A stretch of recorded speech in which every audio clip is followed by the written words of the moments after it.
감정 조절, 미움을 다스릴 줄 아는 힘. 서문 감정은 인간의 본성이지만 다스리는 것은 인간의 지혜다. 감정은 인간이 가진 가장 본질적인 특성 중 하나다. 기쁨, 슬픔, 분노, 두려움, 미움이 모든 감정은 우리 삶을 더욱 생생하고 깊이 있게 만들기도 하지만 동시에 우리를 해치는 독이 되기도 한다. 이 중에서도 미움 헤이트러드이라는 감정은 가장 다루기 어려운 것 중 하나다. 이는 단순히 일시적인 불쾌감이 아니라 시간이 지나면서 더욱 깊어지고 강해지는 특성을 가진 감정이기 때문이다. 미움은 때때로 복수심과 결합되어 파괴적인 결과를 낳고 개인의 살뿐 아니라 사회 전체에도 해악을 끼친다. 그렇기에 우리는 미움을 느끼지 않는 것보다는 다스릴 줄 아는 것이 중요하다는 사실을 인식해야 한다. 1. 미움의 정체 감정인가, 판단인가?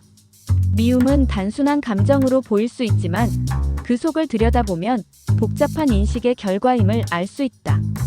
누군가에게 상처받았을 때 또는 자신이 소중히 여기는 가치를 침해당했을 때 우리는 미움을 느낀다. 이는 뇌의 편도체 에미그달러에서 즉각적으로 반응하는 원초적인 감정이지만 그 이후 지속적으로 증폭되거나 유지되는 이유는 인지적 해석과 자기 합리화 때문이다.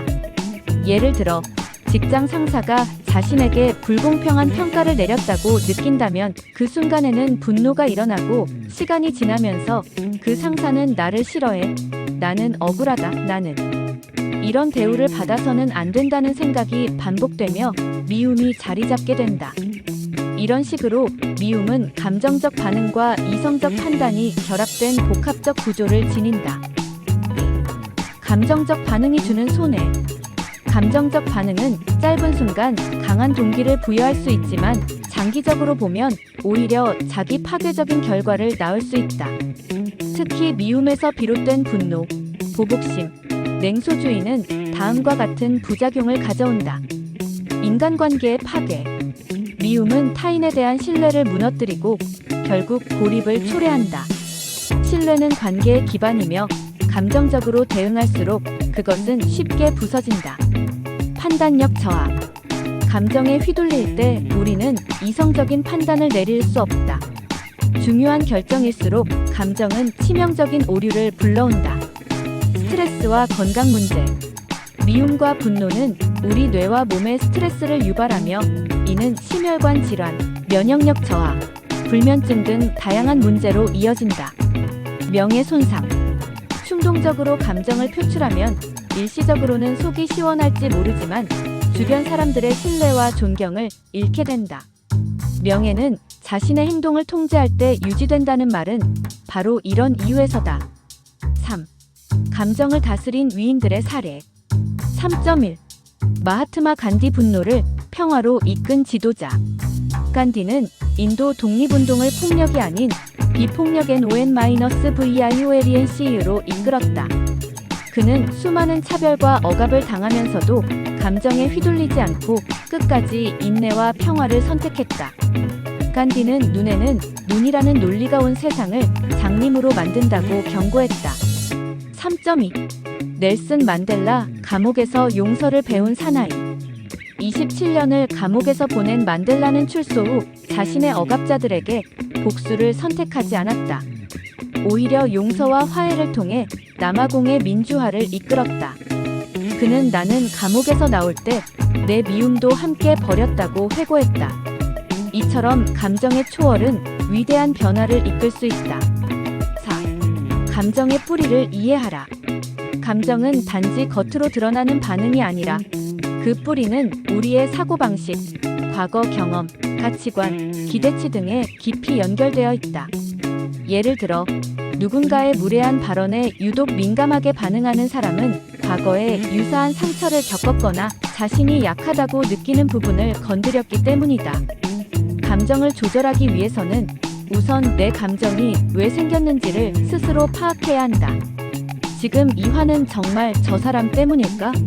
아니면 내 기대가 무너졌기 때문일까? 라는 질문을 던져보자. 감정은 그 자체로 옳고 그른 것이 아니라 단지 우리의 내면에서 벌어지는 신호이기 때문이다. 분노의 순간 멈추고 재해석하라. 분노는 순간의 감정이지만 그 결과는 오래 지속된다.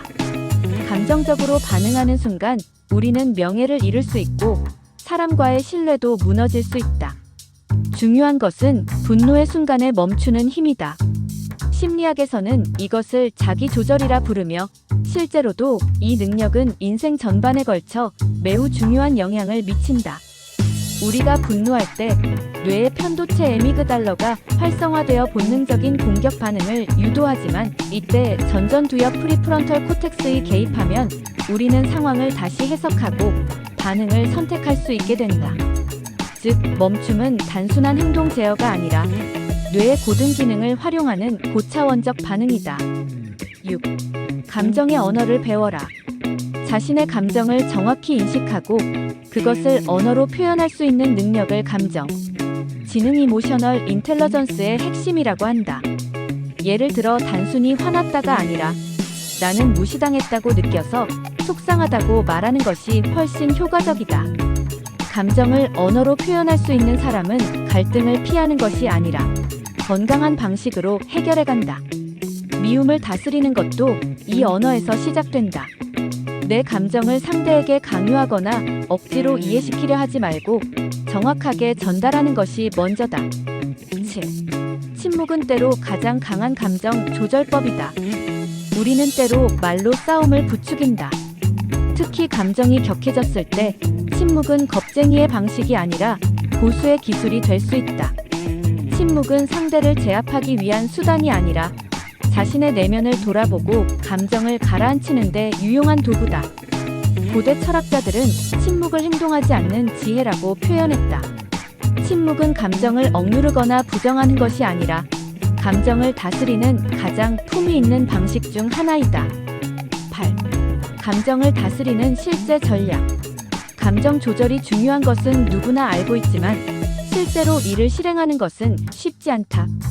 특히 감정은 뇌의 편도체 감정 처리 센터에서 빠르게 반응하기 때문에 이를 억제하거나 바꾼다는 것은 고도의 인지적 훈련이 필요하다.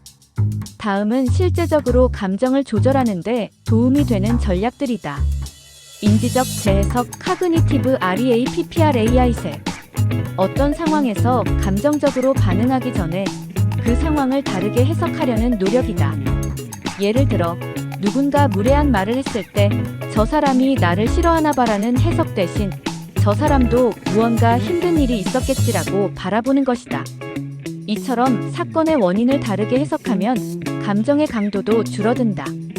호흡과 신체 감각 조절. 분노나 불안은 신체에서 먼저 나타난다. 가슴이 답답해지고 호흡이 가빠지고 심장이 뛰기 시작한다. 이럴 때 깊고 느린 호흡을 의식적으로 반복하면 뇌의 감정 반응을 억제하는 데 도움이 된다. 메타인지 훈련. 자신의 감정을 관찰하는 능력을 기르는 것이다. 감정이 올라올 때 지금 내가 분노하고 있구나라고 스스로 말하는 것만으로도 감정과의 거리를 만들 수 있다. 이는 불교의 관찰자 시점과도 유사하며 마음을 객관화하는 훈련이 된다. 일기 쓰기와 감정 기록. 하루 동안 어떤 감정을 느꼈는지, 왜 그런 감정을 느꼈는지 기록하는 습관은 감정을 명확히 인식하고 조절할 수 있게 해준다. 글로 쓰는 순간 감정은 언어화되고 그 언어화는 감정에 휘둘리지 않도록 한다.